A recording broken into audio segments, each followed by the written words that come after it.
I knew something was terribly wrong the moment attorney Wycliffe Marston stopped reading my late sister's will and looked straight at my daughter. Arden, his eyes lingered on her in a way that felt strangely familiar. Like he recognized something I didn't. Arden wouldn't meet my gaze. Her hands trembled as she wiped her palms repeatedly on her expensive linen skirt. The gesture reminded me of a child caught stealing cookies from the jar. Then Marston cleared his throat and slid a folder across the polished mahogany table. My sister's handwriting was unmistakable, those sharp, impatient strokes I'd known my whole life, but the words at the top made my blood run cold. Amended beneficiary, Arden Braddock. My daughter's name, not mine. My stomach twisted into knots as I tried to process what I was seeing. My sister and I had been estranged for years, but she wouldn't do this to me. Not after our last conversation in the hospital, where she'd held my hand and apologized for everything. She'd promised to make things right between us. Arden finally looked up at me, and her eyes were wide with something that wasn't innocence. It was pure fear. She whispered urgently, "Mom, let's not do this here." Wycliffe pressed his fingers together in a steeple and spoke carefully. "Corrine, I'm afraid your daughter submitted this amendment herself." The room seemed to tilt sideways. "My daughter did what?" I heard myself ask. He slid another sheet toward me, and I saw forged signatures, different ink colors, and altered dates. Everything looked wrong. Then he said the line that shattered something inside me completely. "Corrine, she tried to replace you." Wycliffe said quietly. Arden stood abruptly, her chair screeching across the polished floor like nails on a chalkboard. "Mom, I can explain," she stammered, her voice breaking. I looked at her, my own child, the baby I'd carried and raised, and felt something ancient and cold rise in my chest. "Then start explaining," I said softly, though my voice carried steel underneath. "Because I'm about to find out everything." Wycliffe reached into his briefcase with deliberate slowness. "There's more," he said, his expression grave. "And you're not going to like who helped her." My heart hammered against my ribs. Who could possibly have helped Arden betray me like this? The silence in that office felt suffocating as I waited for the next terrible revelation. Wycliffe laid out 3 photographs on the table, like a detective, presenting evidence in a murder trial. At first, I didn't recognize the office in the pictures. Everything looked neat and staged, almost theatrical. Then I saw the brass nameplate clearly. Wycliffe Marston. ESQ, my eyebrows lifted in surprise. "Arden was in your office," he nodded once, his face expressionless, twice. Actually, Arden grabbed at the photos desperately. "Mom, he's twisting things. I only came in to ask some innocent questions about the estate." Wycliffe cut her off with surgical precision. "Miss Braddock, the security cameras don't lie." He pushed a small USB drive toward me across the table. My heart thudded loudly in my ears. I've always believed that betrayal doesn't announce itself loudly. It slips in quietly, disguised as good intentions and concern. He inserted the drive into his laptop and played the first video clip. There she was, my daughter, leaning across his desk, lowering her voice to a conspiratorial whisper, sliding a manila envelope toward him. The timestamp made my stomach drop. It was the same week my sister lay dying in the ICU. Arden glanced at the screen, and her jaw tightened visibly. I whispered hoarsely, "Arden, what were you doing in his office while your aunt was dying?" She didn't answer. She couldn't. Wycliffe looked at me with something resembling pity in his eyes. "Corrine, she didn't act alone." My pulse skipped several beats. Before I could ask who had helped her, the office door swung open suddenly. A tall woman in a burgundy coat stepped inside, and my breath caught painfully in my throat. It was Sybil Hargrave, my late sister's private nurse. She froze when she saw me sitting there. Her hair was pulled back too tight, making her face look sharp and guilty. Her eyes darted around like a cornered animal's. "Sybil," I whispered in disbelief. "Why are you here?" Arden stepped between us quickly, panic written all over her face. "Mom, don't talk to her." But Sybil raised both hands as if surrendering to the police. "Mrs. Braddock, I never meant for things to go this far," she said shakily. That single sentence told me everything had already gone much further than I could imagine. Wycliffe pulled out a notarized statement from his folder. "She came clean this morning," he explained, after she realized Arden might let her take the fall alone. Arden's head snapped towards Sybil, her face draining of color. "You what?" Arden gasped at Sybil. Sybil swallowed hard, her throat working visibly. "I told the lawyer what you asked me to do the night your aunt slipped into unconsciousness." My heart pounded so hard, I thought everyone could hear it. The room felt impossibly small and airless. What did she ask you to do? I demanded. Sybil's voice shook as she answered. She told me to retrieve the original will from your sister's bedside drawer and replace it with the amended one. My knees weakened, and I gripped the table edge to steady myself. Arden stepped forward, desperation flooding her features. Mom, listen. I only did it because I thought Aunt Riona didn't want you to suffer anymore with the estate responsibilities. I lifted my hand sharply, cutting her off. Arden, stop talking right now. The silence that followed was deafening. Wycliffe tapped the folder meaningfully. And there's another detail. He said quietly, your daughter wasn't just trying to take your inheritance. Karine, he opened the last page with careful precision. She was trying to claim the entire estate, including the coastal property Riona specifically promised to you in writing. Arden's face collapsed like a sandcastle hit by a wave. Sybil whispered urgently, tell her the truth. Arden, tell her who convinced you to do it. My breath came in short, painful gasps. Arden pressed her hands over her face, and I could see her shoulders shaking. I didn't want you to find out this way, she said through her fingers. My voice was steady, but it felt borrowed from someone stronger. Find out what exactly? She looked at me with eyes that reminded me of her troubled teenage years, cornered, ashamed, desperate. It wasn't my idea originally, Arden said, her voice barely audible. It was Nolan's. My ex-husband's name hit me like a physical blow. I felt the blood drain from my face as the room spun slightly. Wycliffe's expression softened with what looked like genuine pity. Yes, Nolan Braddock reached out to me last month, asking detailed questions about estate laws. I assumed he was calling on your behalf initially, until I saw these text messages. He passed me a printout of text exchanges. There it was in stark black and white. Undeniable proof. Nolan had written, Karine is too emotionally attached to Riona's estate. She'll waste it on sentiment. We need to protect the assets. Arden had replied, I can get the amendment done. Sybil owes me a favor.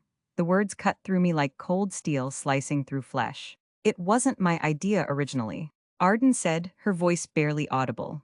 It was Nolan's. My ex-husband's name hit me like a physical blow. I felt the blood drain from my face as the room spun slightly. Wycliffe's expression softened with what looked like genuine pity. Yes, Nolan Braddock reached out to me last month, asking detailed questions about estate laws. I assumed he was calling on your behalf initially, until I saw these text messages. He passed me a printout of text exchanges. There it was in stark black and white. Undeniable proof. Nolan had written, Karine is too emotionally attached to Riona's estate. She'll waste it on sentiment. We need to protect the assets. Arden had replied, I can get the amendment done. Sybil owes me a favor. The words cut through me like cold steel slicing through flesh. My ex-husband had poisoned my daughter's mind again, just like he'd done throughout our marriage. I looked at Arden, desperately trying to find the girl I'd raised in this woman trembling before me. Why would you let him manipulate you? I asked, keeping my voice soft but sharp. Arden's chin quivered uncontrollably. Because he told me you were leaving everything to charity. That you didn't trust me, that you'd cut me off completely. I closed my eyes against the familiar pain. This was Nolan's specialty, divide, distort, and devour everything in his path. But one crucial question remained unanswered. Arden, what else did he tell you to do? She finally broke down completely. I'm sorry, Mom. He told me to destroy the original will completely. So there'd be no evidence. My breath caught painfully in my chest. Wycliffe interjected calmly. She tried to destroy it. But she failed. Arden looked at him in complete shock. What? How is that possible? Because the document you burned wasn't the real will. Wycliffe explained. It was a copy I'd made for security purposes. He opened his desk drawer and pulled out a sealed evidence bag. Inside was something heartbreakingly familiar. My sister's real will. Completely intact, Arden stared at it like she'd seen a ghost. But I watched it burn, she whispered. You watched a copy burn, Wycliffe corrected her gently. The original survived because someone else intervened to protect it. My mind raced with questions. Who? I asked urgently. Wycliffe looked toward the door meaningfully. Someone you're about to meet right now. The door opened again, and my world shifted completely on its axis. A man stepped inside, middle-aged, composed, wearing a charcoal suit that had seen better days but still held dignity. For several long moments, I didn't recognize him at all. But when he spoke, my breath caught painfully. Hello, Aunt Karine. It was Joran Ellaway, my sister's estranged son. the nephew who had disappeared 20 years ago after a devastating family feud that none of us ever recovered from.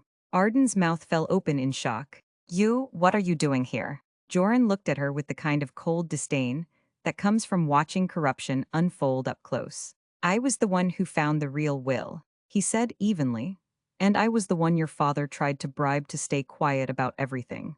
My knees nearly buckled beneath me. Nolan tried to bribe you, Joran nodded grimly. He thought I hated the family enough to help him destroy you. Joran explained. He was completely wrong about that. He placed a small digital recorder on the table between us. Nolan didn't know I was recording our entire conversation.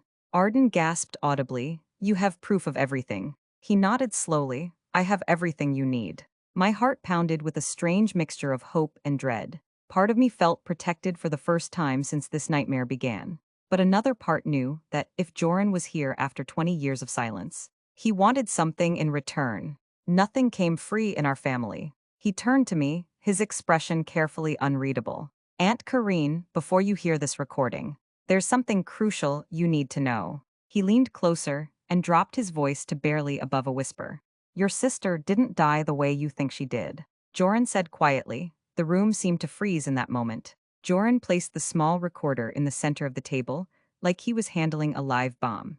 Arden looked physically sick. Sybil's hands shook violently. Even Wycliffe leaned back in his chair, clearly bracing himself for what came next. I swallowed hard against the fear rising in my throat. Play it, I commanded, a click. Brief static, then Nolan's voice filled the room. Smooth and calculating, once Riona's gone. The estate is ours, if the girl doesn't mess everything up. Just burn the original will. Karine will accept anything if it looks official enough. My heart clenched painfully.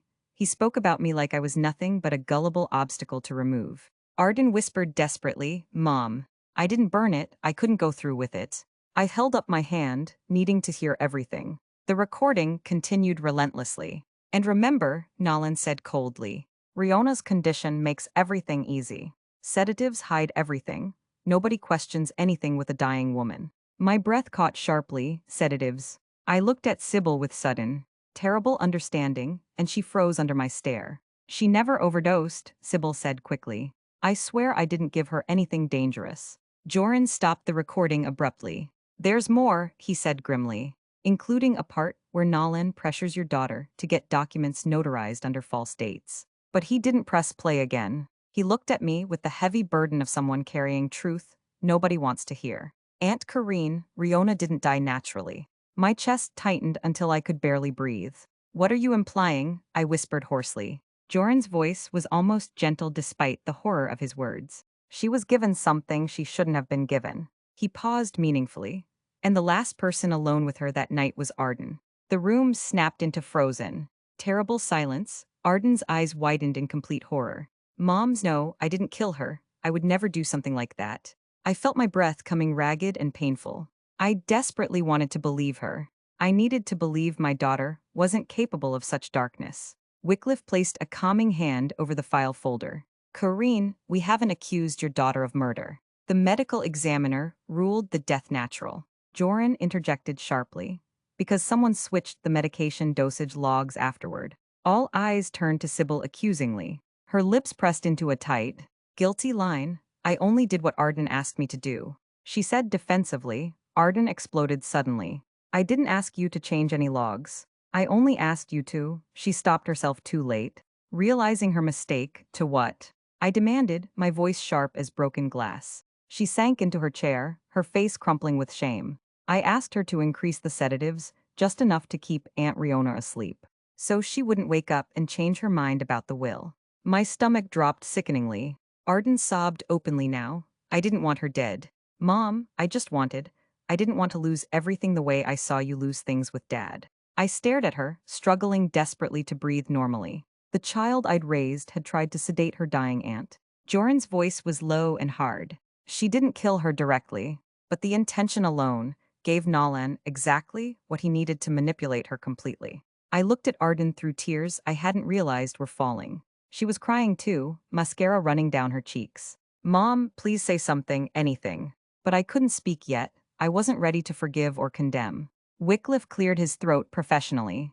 There's someone else who needs to speak now. someone who witnessed Arden and Nolan's last conversation before everything fell apart. The door opened yet again, and a young man stepped inside. He was barely 30, dressed plainly, but his eyes were sharp and observant. Wycliffe introduced him carefully. "This is Dorian Leeton, my junior clerk." Dorian nodded respectfully toward me. Arden rubbed her temples in confusion and frustration. "You brought your assistant to this." "Why?" Arden asked tiredly. Wycliffe answered for him. "Because Dorian was in the hallway outside my office the day you and Nolan had your final argument. He overheard absolutely everything." I vaguely remembered that day now. Arden had shown up looking frantic and disheveled. Nolan had stormed in behind her, aggressive and demanding. I thought it was just another family argument. Dorian took a deep breath before speaking. Mr. Braddock told her she'd better get the amendment finished before the old woman wakes up. He said, and I'm quoting directly here, "Use the nurse if you can't do it yourself." Arden covered her mouth, looking mortified. Dorian continued relentlessly. And then he told her that if she backed out of the plan, he'd disinherit her from his will too. My eyes widened in shock and fury. "What?" I whispered. Arden nodded weakly, confirming the terrible truth. He told me I'd get nothing from him either, that I didn't deserve anything unless I proved I could handle the family business properly. The way she said "handle" sent a cold chill straight through me. Wycliffe tapped the table for attention. "There's more evidence." Dorian reached into his coat pocket and carefully pulled out something wrapped in tissue paper. "A phone, an old one. Nolan dropped this during your argument." Dorian explained. I picked it up afterward. "It contains voice memos he recorded." My pulse quickened dangerously. "And?" I asked, though I dreaded the answer. He hesitated, looking genuinely uncomfortable. "There's one memo specifically addressed to you." "Mrs. Braddock." My heart stopped completely. "Play it now." Dorian pressed the button. Nolan's voice poured out, dripping with smug venom. "Kareen, by the time you hear this, your daughter will have finished the job. You never protected her properly, but she'll protect herself now, even if she has to remove the obstacles in her way." Arden gasped like she'd been slapped. "Mom," he set me up completely. He planned to blame me if anything went wrong. The blood in my veins felt ice cold. But then I looked at my daughter, really looked at her, and saw something I'd almost forgotten. Beneath the fear and shame, she was still the little girl who used to crawl into my bed during thunderstorms. Joran spoke quietly. "Nolan is in catastrophic debt. $3 million. He needed your sister's estate desperately." I stood slowly and walked to Arden. She flinched, expecting anger. Instead, I pulled her into my arms tightly. "You made terrible choices," I whispered. "But you're still my daughter. And we're going to fix this together." Outside, police sirens wailed as they came for Nolan. Inside, I held my child and chose forgiveness over fury. Because that's what my sister would have wanted. That's what love demanded. And for the first time in years, I finally felt the peace Riona had always hoped I'd find. In the quiet that followed Nolan's arrest and Riona's final truth, a strange stillness settled over my life, not emptiness but clarity. The kind that comes only after a storm has destroyed everything that was false. My sister's last message became a compass in the wreckage. Forgive yourself, protect what's real, let go of what isn't. Arden and I would need time to rebuild trust, time to unlearn the shadows Nolan planted, time to become mother and daughter again. Not rivals in a battle neither of us ever wanted. But for the first time, we were walking toward each other instead of away. Riona's estate would be settled. The lies would be untangled. The truth, her truth, would stand. But what mattered most was this. I could finally breathe without fear. I could finally live without being manipulated.